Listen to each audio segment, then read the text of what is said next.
Muy bien. Buenas noches a todos. ¿Cómo están? Espero se encuentren muy bien. Mi nombre es Paisani Mariano. Algunos ya me conocen. Los chicos de la mañana, algunos pueden conocerme del ciclo introductorio y algunos del año anterior. Bueno, en este encuentro vamos a completar con la última clase de la unidad 3 de tejido muscular previo al examen parcial. Eh, ¿Qué decir de tejido muscular? A ver si avanza. Tejido muscular, eh, como una definición, podemos decir, antes de entrar en lo que son clasificaciones o distintos tipos de tejido muscular, vamos a hacer algunas generalidades que no discriminan el tipo de tejido muscular. Vamos a hablar de lo que es el tejido muscular en general. El tejido muscular, como todo tejido, está formado por células, pero que tiene algunas características en común. Son aplanadas, pueden tener uno o varios núcleos según el tipo de tejido muscular. Se encuentran habitualmente dispuestas de manera longitudinal. Esto quiere decir que unas al lado de las otras, digamos, como de manera consecutiva, de manera longitudinal. Forman haces, esta disposición longitudinal como en fibras o fascículos, eh, se los conoce como haces, eh, y su función en común es la de contracción.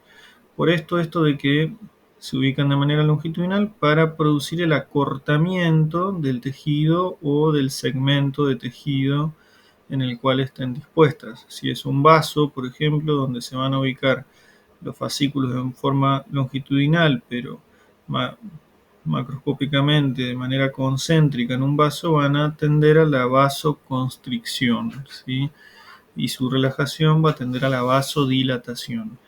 Eh, pero unas con otras se ubican de forma longitudinal.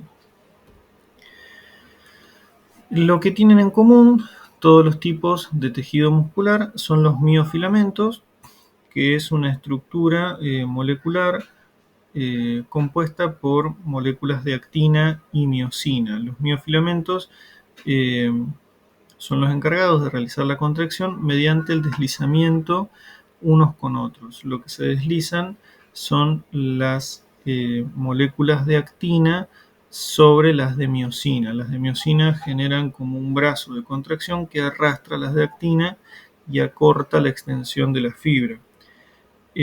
Las fibras, o los miofilamentos, por decir una forma, son un tipo de citoesqueleto. Cuando hablábamos en clases anteriores de los distintos tipos de citoesqueleto, lo que son los microtúbulos, los filamentos intermedios y los miofilamentos, son un tipo de citoesqueleto. Habitualmente en otras células que no sean musculares van a producir algunas otras funciones como son la división del cuerpo celular, la citoquinesis, la exocitosis de vesículas, por ejemplo, eh, la migración celular o arrastrar sustancias hacia afuera o adentro de la célula. Eh, Esto en otros tipos de células. En las células musculares lo que van a producir es el deslizamiento, unas con otras van a producir el acortamiento de la célula, ¿sí? La contracción. Ocupan todo el citoplasma que pasa a llamarse sarcoplasma en las células musculares, ¿sí? Pero entender o dejar en claro esto, que en cada célula van a estar completamente ocupados por los miofilamentos, que son este tipo de citoesqueleto, que en la célula muscular lo que va a producir es el acortamiento, pese a que pueden estar presentes en otras células, como tipo de citoesqueleto, produciendo otras funciones. ¿Cómo podemos clasificarlo según su apariencia al microscopio? ¿Sí? Al microscopio podemos clasificarlo en dos tipos, básicamente. En estriado, porque tiene estrías, ¿sí? o liso, ya que no tiene estrías. Esto, si bien no parece liso, parece más una estructura rugosa, la presencia de las estrías es lo que diferencia sobre si es estriado o liso. Las estrías son estas que podemos ver acá. Van a coincidir con los sarcómeros, ahora lo vamos a ver un poquitito más adelante, con los límites de cada sarcómero. Acá lo que podemos ver, esto es una célula estriada de músculo, una fibra o un fascículo de fibras musculares de músculo cardíaco, y esto que marca como DI son los discos intercalares, que son las uniones que hay entre célula y célula que dan esa característica de estriada, ¿sí? Ven cómo están ubicados los fascículos longitudinalmente y tienen estas pequeñas estrías que le da ese aspecto estriado. En el caso del músculo esquelético, por ejemplo, de los miembros, tiene esas características porque el sarcómero tiene esos límites y forma como esas pequeñas estrías. Ya vamos a llegar. El músculo liso carece de esta característica estriada y son mucho más eh, abusadas las células, son como más fusiformes, como si fuesen un, un rectángulo de bordes imprecisos o un rombo, por decir de alguna forma de uso, se dice, con H, o fusiformes, como si fuesen como fascículos pequeños cada una de las células. ¿Qué tipo de músculos estriados vamos a conocer? Digamos, ya podemos hacer una clasificación según su aspecto en estriado y liso. Dentro de los músculos estriados vamos a encontrar el esquelético, el visceral y el cardíaco. El esquelético es el que se fija a los huesos y se encarga de los movimientos, ya tanto del esqueleto axial y apendicular, además como mantener la posición y postura corporal. Sí, son todos los músculos que se unen mediante tendones en las articulaciones y en los huesos, produciendo la movilidad de los mismos, y en este caso se encargan también de lo que es mantener la posición y la postura erguida. Acá no entramos en detalles entre lo que es el control, sobre lo que es voluntario o involuntario, porque en eso vamos a hacer algunas diferencias un poquito más adelante. El músculo esquelético tiende a suponerse que su control es estrictamente voluntario o somático, en esto de decidir, bueno, por ejemplo, mover un brazo, cerrar la mano, asir algún objeto, pero también el control pasa a ser de índole o reflejo o entre comillas involuntario en lo que es el control de la postura. Yo no estoy pensando en erguir los músculos de mi espalda para mantenerme parado, bipedestación o erecto. Tampoco estoy pensando en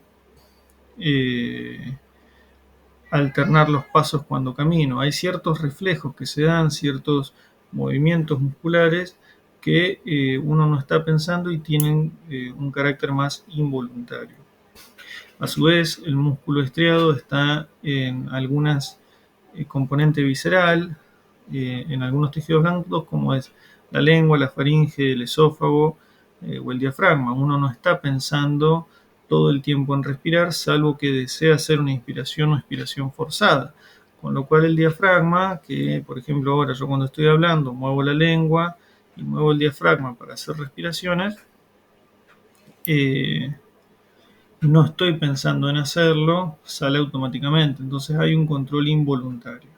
El esófago, yo no controlo así puedo controlar la dilución de la faringe en una parte cuando uno empieza a tragar, pero luego al ingresar al esófago uno no controla los movimientos peristálticos del esófago para poder digerir, tragar el alimento. Bien, el músculo cardíaco es otro músculo estriado, en este caso especializado por algunas características que vamos a ver más adelante en su membrana, en las uniones intercelulares más que nada. Se ubica en las paredes del corazón y en la desembocadura de los grandes vasos. Músculo cardíaco solamente ubicado en el corazón y en la desembocadura de los grandes vasos. El músculo liso, a su vez, no presenta estas estriaciones transversales debido más que nada a que los miofilamentos no están organizados de manera longitudinal, sino en varias direcciones.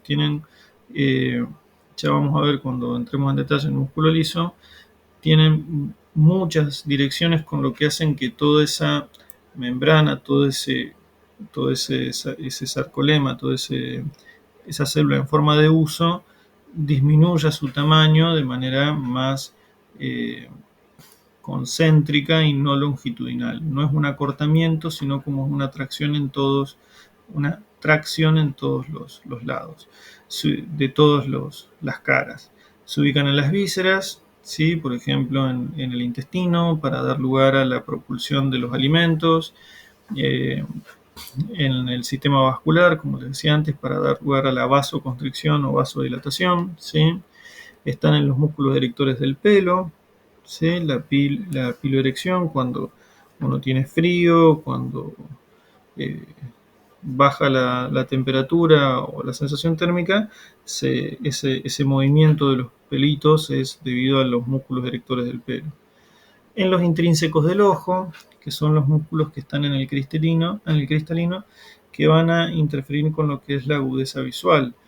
Uno le sale automático esto, ¿no? Poder aumentar o disminuir la capacidad de visión, digamos, para ver más en detalle algo.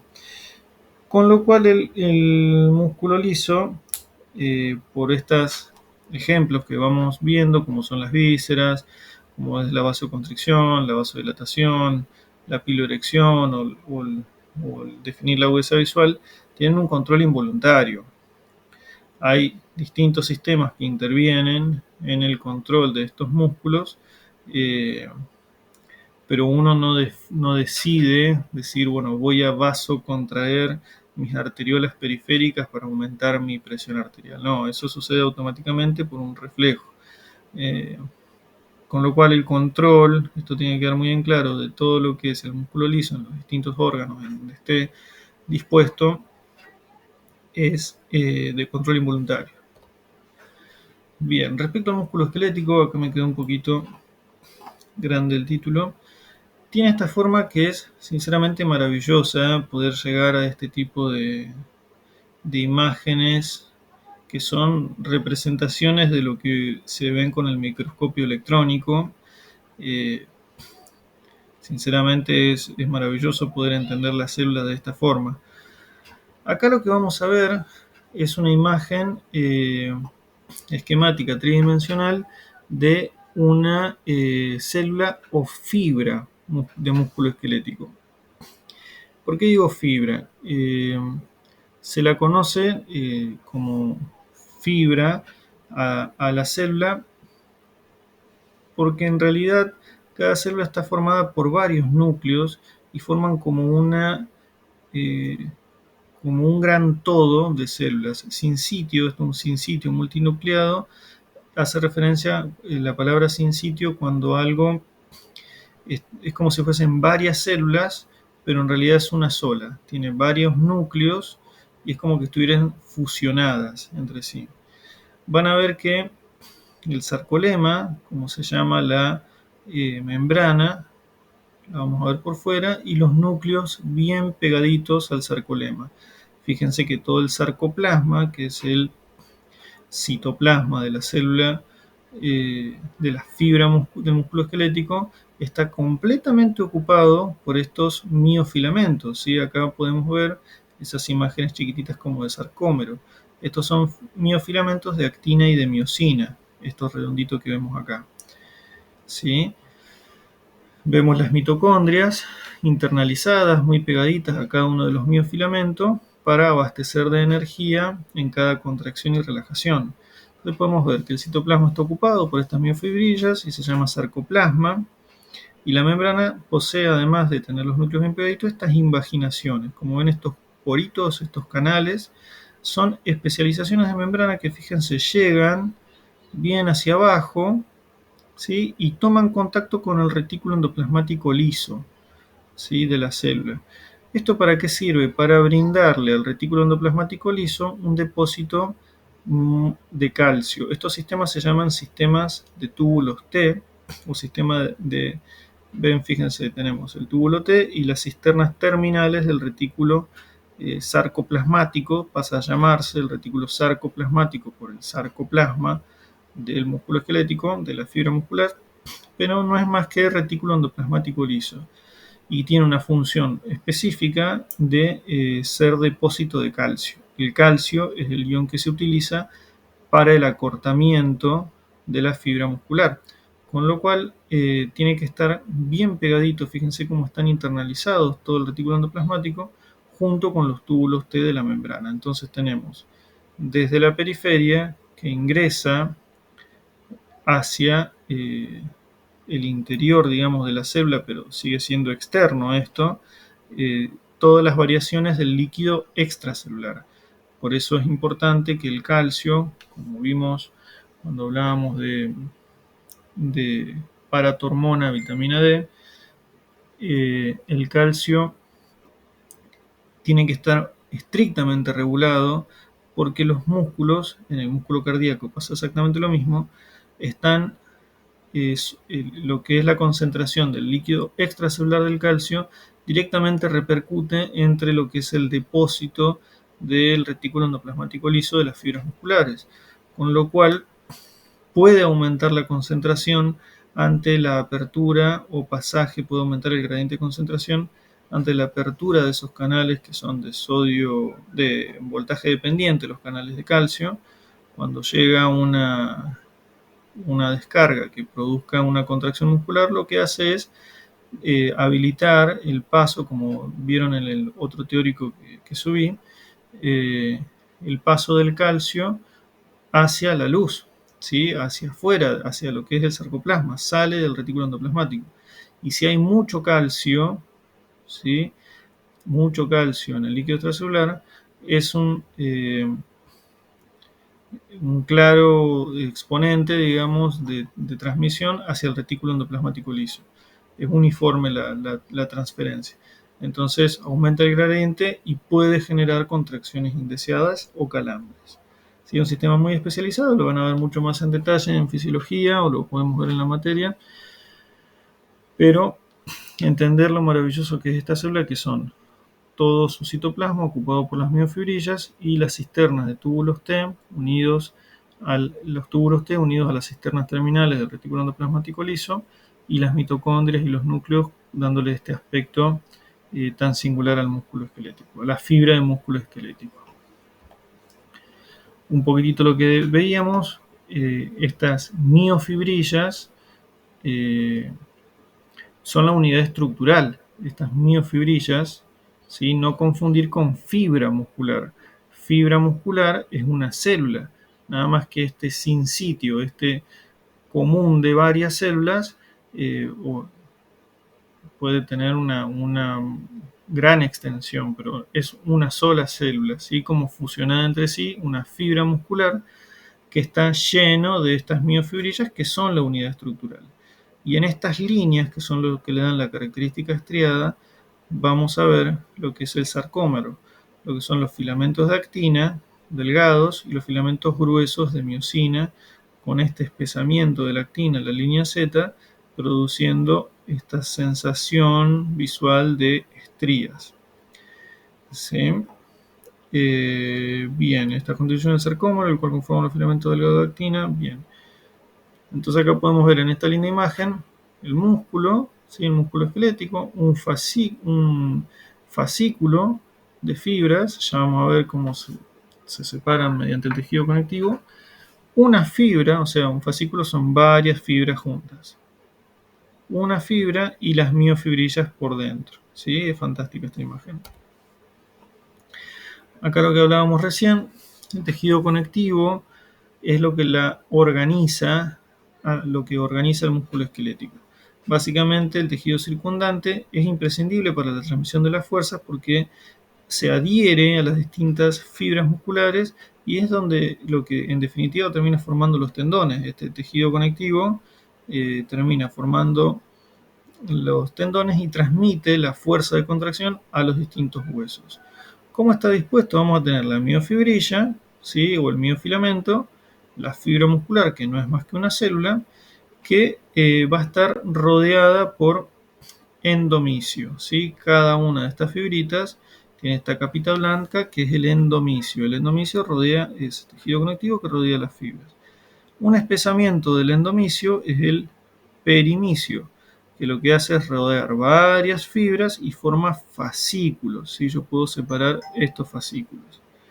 Luego, varios fascículos, 1, 2, 3, 4, 5, ¿sí? Rodeados por una capa más gruesa de tejido conectivo que es lo que conocemos como epimicio.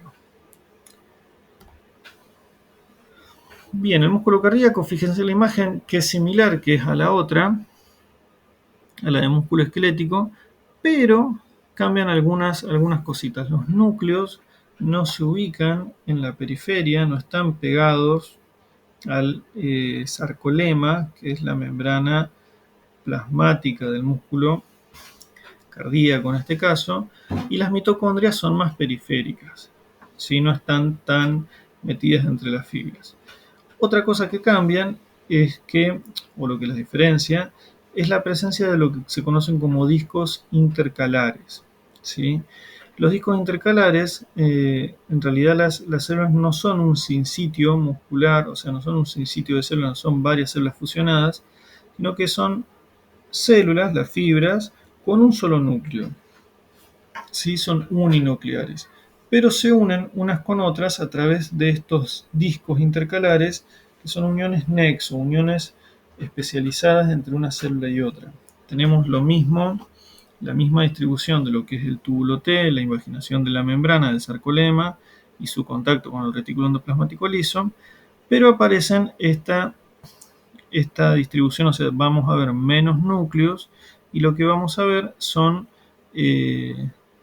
uniones de las fibras de manera longitudinal mediante los discos intercalares. ¿Qué favorece esto?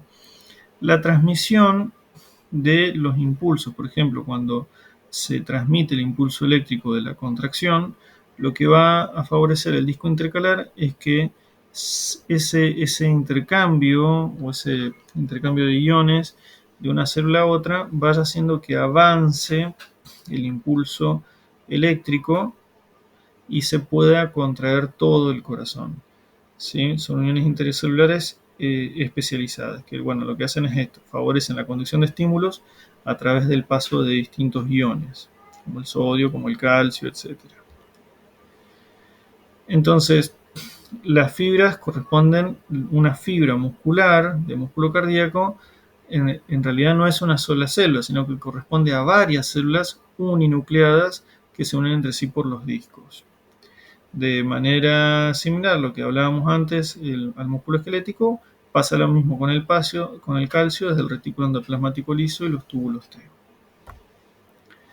Bien, y para finalizar un poquitito, músculo liso, lo que hablábamos, cada célula se denominan fibras y tienen formas de haces o láminas. Fíjense que tienen esta forma como si fuese un uso, como si fuese algo abusado, se dice así, como aplanado. Son uninucleares, algunas pueden aparecer como multinucleares, pero en realidad son por división porque justo se las encuentran en la etapa de división celular.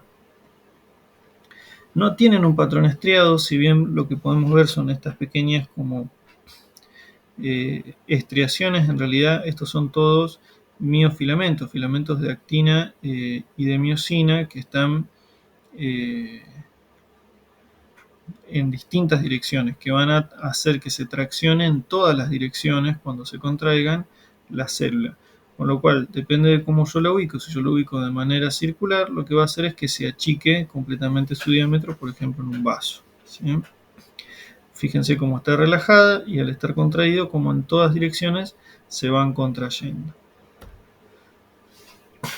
A diferencia de lo que vimos en el otro teórico que les subí del acoplamiento neuromuscular, las células de músculo liso, la fibra de músculo liso, puede depender de varios estímulos. En algunos casos puede ser la misma despolarización por un potencial de acción que hace que ese cambio de voltaje active canales voltaje dependientes y se favorezca el ingreso, por ejemplo, de calcio a la célula. Por otro lado, el músculo liso es sensible también a otras cosas, como por ejemplo estímulos mecánicos, que la misma célula traccione por estar en alguna parte del cuerpo que sea un estímulo, eh, una cuestión más mecánica de fricción o lo que sea, puede producir también un estímulo y generar la contracción de la célula, o hormonas, por ejemplo, algunas hormonas o intermediarios endocrinos, por ejemplo, algunas enzimas pueden producir o proteínas pueden producir, algunos mensajeros pueden producir la cascada de ingreso del calcio. Pueden hacer que el calcio entre por fuera o se active a través de una activación de segundo mensajero de hormonas, la apertura de estos canales del retículo endoplasmático liso. ¿Qué hace el calcio? Forma un complejo con una proteína que es la calmodulina. Entonces forma un complejo calcio-calmodulina que es el que termina activando eh, el deslizamiento de los haces de actina y de miosina, hace que se desplieguen y se traccionen entre sí produciendo la contracción generalizada de la célula. Muy a grandes rasgos, ya lo van a ver en detalle en fisiología, pero para entender cómo es completamente distinto al acoplamiento neuromuscular que vimos en el otro teórico.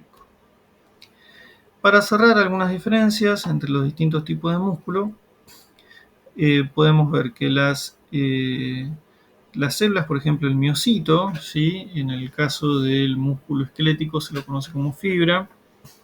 Las células son grandes, son multinucleadas, se ubican en el músculo esquelético, en estriados bivecinales, como estuvimos viendo. En el músculo cardíaco son un poquito más cortas, al no ser una gran fusión de células, este sincitio multinucleado, eh, se interpretan como más cortas, unidas entre sí por las uniones nexos, ¿sí? Obviamente, como decíamos, están en el corazón los grandes vasos. En vasos, órganos y vísceras vamos a encontrar las de músculo liso. Son células cortitas, alargadas, más lisas y con forma o fusiforme, ¿sí? Algunas características distintas, ¿sí? En el músculo estriado, el tejido conectivo le da esta característica de epimicio, perimicio y endomicio. Y en el caso del tejido cardíaco solamente vamos a encontrar el endomicio, ¿sí? Que es un tejido conectivo que está por fuera y por dentro de la pared cardíaca. Lo vamos a ver mucho más adelante, ¿sí? Se conocen como subendocardio y subepicardio. Tienen trascendencia clínica debido a las estructuras que pasan a través de estos espacios. Esta capa de tejido conectivo que cubre la capa interna del corazón, el endomicio o subendocárdico, y el subepicárdico, que es la capa que está por fuera, el espacio que está por fuera. Por un lado pasan los vasos y por el otro pasan los nervios. Y similar, el músculo liso que tiene un endomicio y se forman vainas o fascículos. La célula muscular es una sola fibra, distinto del cardíaco, como habíamos dicho, que es más ramificado o lineal. Y las células muscular liso son células individuales, con su núcleo que se pueden dividir. Todas tienen miofibrillas, pero el músculo liso no las tiene organizadas en un sarcómero. Por eso la distribución longitudinal de lo que es el músculo esquelético y el músculo cardíaco, por eso este sarcómero. Las estrías, como dijimos, no estaban en el músculo liso, los núcleos pueden ser muchos en el esquelético y habitualmente cardíaco y liso vamos a encontrar uno solo, haciendo la diferencia de que, por ejemplo, si encontramos justo dividiéndose una célula, puede dar la sensación de dos núcleos. Los túbulos T, como habíamos dicho, músculo estriado, lo que es el esquelético y cardíaco, tienen el sistema de túbulos T con la unión con el retículo endoplasmático liso. En cambio, el liso no tiene el sistema de túbulos T y directamente activa el retículo endoplasmático liso. Los discos intercalares son los que unen célula a célula en el músculo cardíaco, al igual que en el músculo liso, forman como uniones comunicantes o nexos. Pasamos un poquito. Esto que hablábamos del tipo de inervación. Habitualmente se asume que el músculo esquelético tiene una inervación voluntaria eh, o somática. Podemos hacer esta asociación sobre el deseo consciente de mover o asir algún objeto. Eh, Pueden existir reflejos, sí, pueden existir reflejos, pueden existir movimientos que sean involuntarios, como son los movimientos posturales, pero la inervación del músculo tiene que ver con la voluntariedad y deseo consciente de activar la contracción. Distinto obviamente en el corazón y en el músculo liso de los vasos, de las vísceras, donde es absolutamente involuntaria y autónoma. El tipo de contracción, como ya veremos, en el músculo esquelético es de contraerse en todo o nada, o se contrae todo el sarcómero o se relaja. En el corazón mantiene el mismo tipo de contracción de todo o nada, pero con la diferencia de un cambio en el potencial de membrana que es oscilante, un potencial de membrana de la célula, que es la polaridad que maneja la célula, que le da una ritmicidad a la conducción cardíaca, hace que se puedan dar los latidos de forma como generando la frecuencia cardíaca, o sea, de ciertos latidos por minuto, debido a la oscilación de este potencial de membrana, que hace que se acerque a ser más excitable o se aleje, dándole una contracción de todo o nada, pero de carácter rítmico.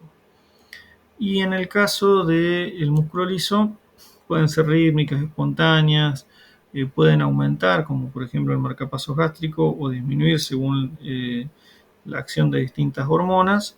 Y habitualmente las contracciones pueden ser un poco más lentas y pueden ser completas o parciales. No hay una gran eh, no hay una cuestión muy estricta en ese sentido. Eh, Fíjense cómo en el músculo esquelético, en el cardíaco, es la misma forma en la que se realiza la contracción, que es cuando se fija el calcio a la troponina eh, y genera el golpe de fuerza sobre la actina, distinto en la fosforilación, en el músculo liso, que es el complejo calcio-calmodulina. Algunas cuestiones, el músculo esquelético, rara vez hay división celular, salvo en estados patológicos. En una situación fisiológica no se dividen. En el corazón hay algunas evidencias de que se puedan dividir las células ante determinados estímulos. Por ejemplo, se ha visto en la regeneración o reparación del corazón tras episodios de isquemia algunos signos en algunas investigaciones en los últimos años de división celular. Pero habitualmente lo que suele pasar es que se hipertrofian o aumentan de tamaño en situaciones de adaptación, aumentan de tamaño la célula, aumenta la cantidad de filamentos que se sintetizan de actina y de miosina, con lo cual se hipertrofian. En el músculo liso aparece también la hipertrofia de algunos componentes, pero también existe la división celular. Va de la mano también con que la regeneración del tejido está presente en la división celular.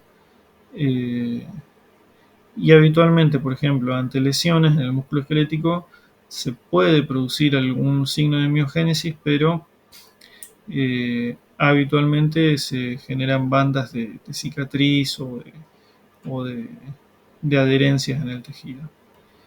Así que Estas son algunas diferencias como para tener en cuenta como un cuadro comparativo. La idea era hacer un paneo general de tejido muscular para ordenar y que no sea tan difícil la lectura.